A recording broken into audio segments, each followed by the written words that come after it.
Another developing story we're following at this hour: an intensive manhunt is underway in Maine. A man went on a two-location shooting rampage last night in Lewiston. That is about 36 miles north of Portland. At least 18 people were killed last night. More than a dozen others were injured.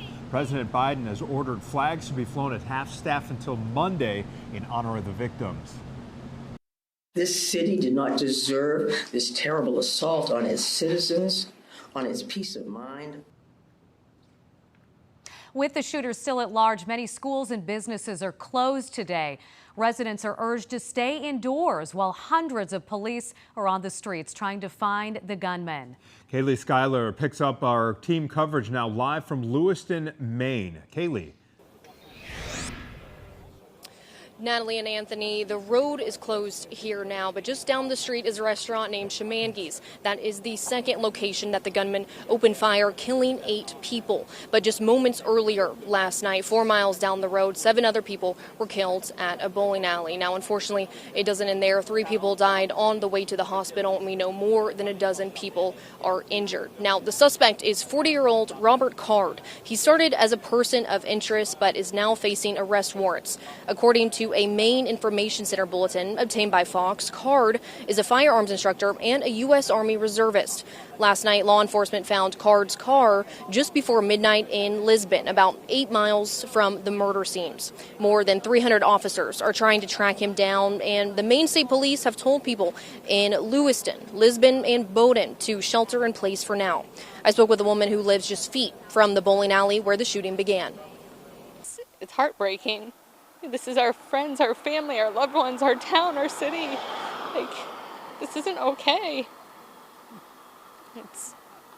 I just haven't stopped since last night, been on and off, and tried working this morning to try to keep myself occupied, and so the kids aren't going to school. Police say that if you think you might know where Card is, you can call 911. We're also expecting another update in about an hour. In Lewiston, Maine, Kaylee Schuyler, Fox 32 Chicago. Kaylee, you feel for that woman. And the rampage in Maine is the deadliest U.S. mass shooting since the Uvalde school massacre. This year alone, there have been 565 mass shooting incidents in the U.S. where 4 or more people were shot, excluding the shooter. President Biden issued a statement calling the killing senseless and tragic, urging Republican lawmakers to fulfill their duty to protect the American people and work on gun laws, including the banning of assault weapons, the enactment of universal background checks, and the end of immunity from liability for gun manufacturers.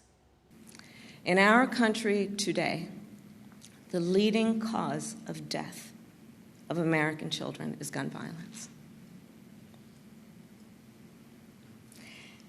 Gun violence has terrorized and traumatized so many of our communities in this country. And let us be clear, it does not have to be this way. The vice president also referred to Australia, which has been long referenced in the ongoing debate over mass shootings. In 2006, Australian lawmakers passed a nationwide gun control bill following a mass shooting there. And over the next decade, gun deaths in that country fell by more than 50%.